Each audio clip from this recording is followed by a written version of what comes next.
This is Damon L. Jacobs. I'm here in downtown Los Angeles for the Bold and the Beautiful 25th anniversary party. How exciting is this? Stay tuned for the interviews, the scoops, everything you want to know, and more. Stay tuned. Linsey Godfrey here at Bold and the Beautiful 25th anniversary party. How is it to be here? Oh, it's really exciting. It's a little bit overwhelming, but it's a big honor, so I'm very, very pleased. Have you ever been to like a silver carpet, red carpet kind of event like this before? I think I've been to like one, maybe, but that's it. So never for me.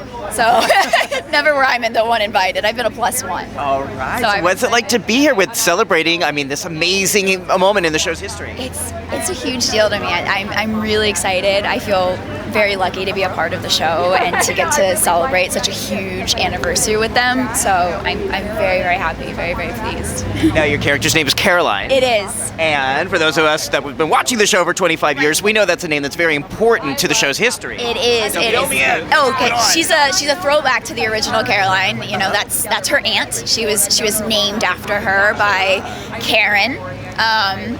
And she's very much similar to the original Caroline. She's kind of a throwback. She's very strong. She's very sophisticated, and she's a great character.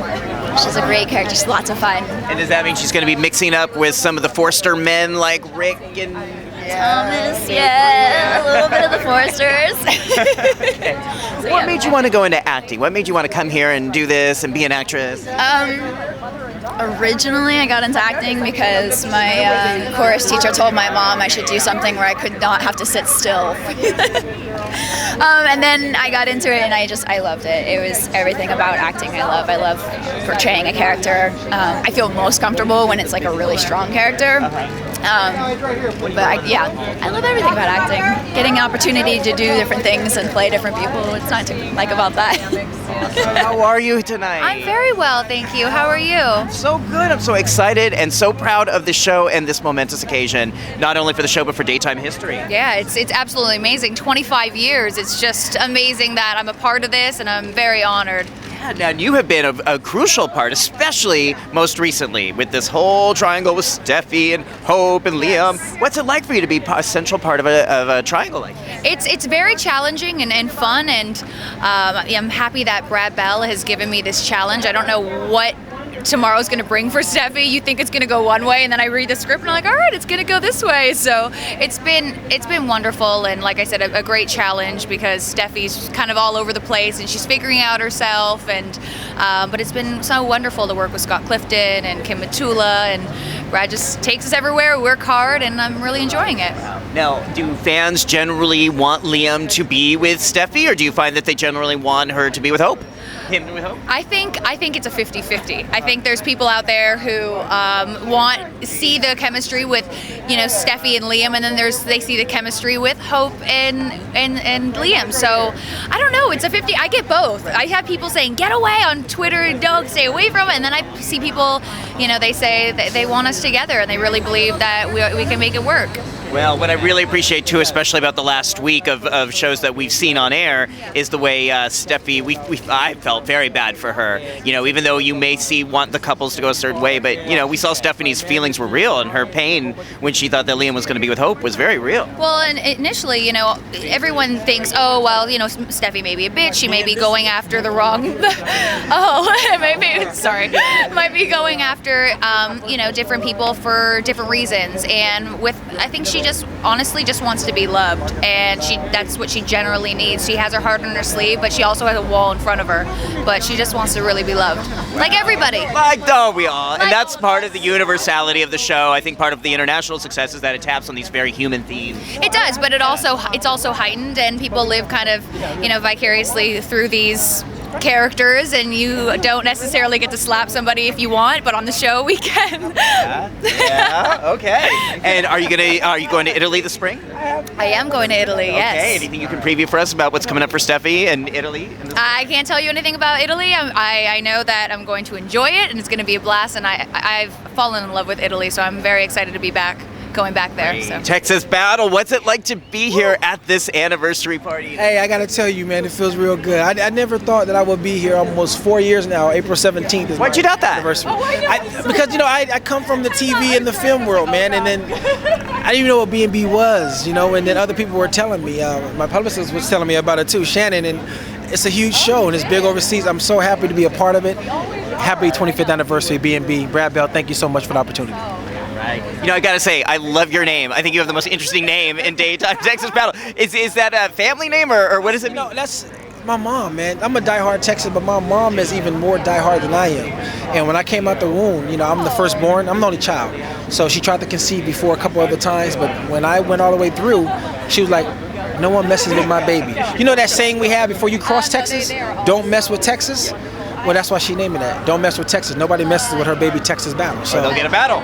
You already know this. Yeah. Oh yeah. Oh yeah. So what can you preview for us about what's ahead for Marcus? Well, you know, Marcus is going through a couple changes right now. You know, he's moving up in the company. He's part of the fashion line. He's not a designer, but he's more in tune with it. He's more of a part of it. And then he has some things going on with Daisy, but we don't know if that's going to last or not. You know, Amber's still there, his baby mom, and things may heat up there in a minute too. He's going to come to a decision pretty soon, and he has a conflict that he has to deal with. So. Something that might affect his relationship with Daisy?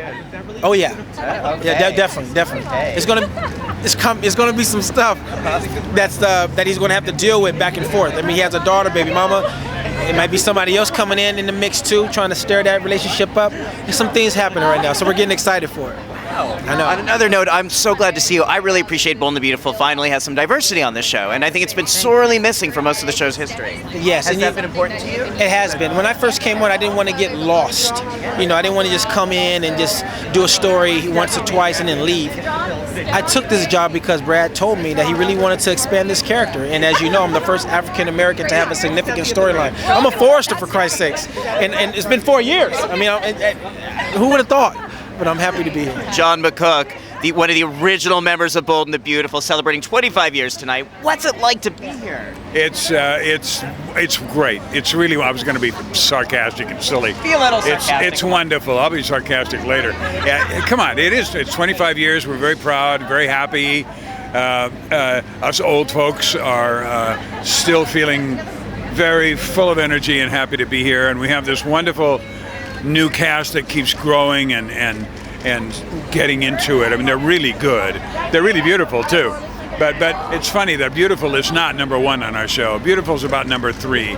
You need to be a wonderful person, a really good actor, and then you need to be beautiful too, instead of beautiful first. You know. So I'm very, very pleased with the direction the show is going. And we have at least 20 more years, if not 25. Absolutely. So, what do you know? What do you remember about your first day on the set? I remember it was fun. It was really fun because we knew we were going to do. We took 2 days to do the first show. We shot it over 2 days, so we took our time to get it really right. No pressure, the way it turned out later. You know, because now it's very different, and it was very different a few weeks later. But the first few days, we shot. Like the first 3 shows, we took about a week to shoot the first 2 or 3 shows, and we took our time and got it just the way we wanted it. So I remember it being really fun, and everybody wasn't there. It was like Ron Moss and me. It was father and son and models backstage at a showing, and that's what we did. So that's what the show was about. So it was really fun. Wow. Now, you have been on Daytime before this. You were on Young and the Restless. You've seen so many changes in Daytime. Do you think the 30-minute structure has enabled Bold and the Beautiful in part to stay so alive and thriving? I think so. I certainly know that that's the success of our show overseas.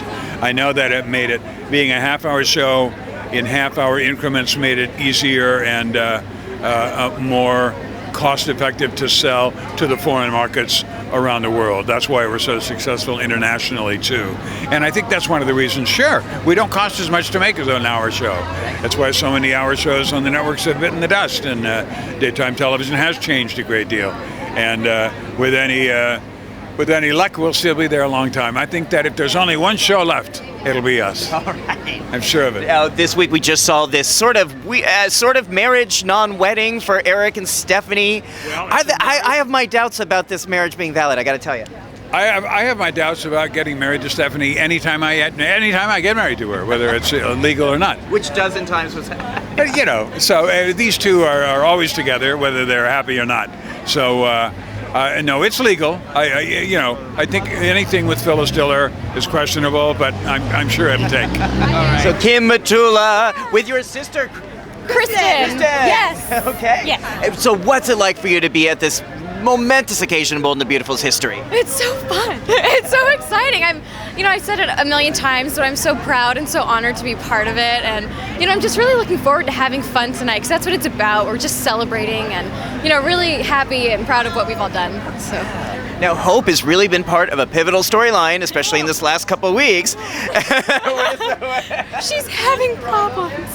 She's having problems. I know. Yeah, she's having some problems, and I feel bad for her, and I hope some fans do too. But she's got a lot of inner demons that she's trying to work through right now. So. Well, what's interesting is I don't think I've ever seen a daytime show be this frank in the discussion about sexuality before. Really? Yeah. Wow. It's really they just are speaking very openly about it. And even though it's a little weird, it's with her mother, but nevertheless, Who doesn't? No, she's the last virgin on daytime, and so I think that was a big deal, and so capitalize on it as much as you can.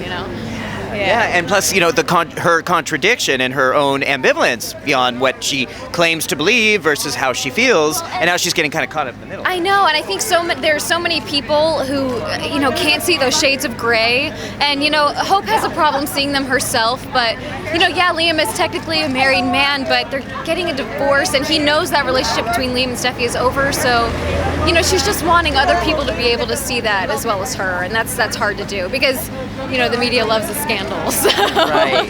Well, and I think what will resonate for so many viewers is the way sexuality is portrayed versus what it can actually be like, which is not always so great. Have you heard back from viewers? I mean, I know those shows just recently aired, but what kind of feedback have you gotten from viewers? I have had some viewers tell me that they really admire Hope because they have the same beliefs and the same values that Hope does, and hearing that is really great because, I know that I'm helping young women who may feel awkward or feel like they're doing the wrong thing by abstaining, but if that's your choice, then do it, you know what I mean, or don't do it. And maybe through Hope they'll see there is a choice. Exactly. And I'm really hoping that is what happens. Yeah. Is that what we're going to see some of in her therapy sessions coming up? Maybe a little bit. Maybe a little bit. Okay.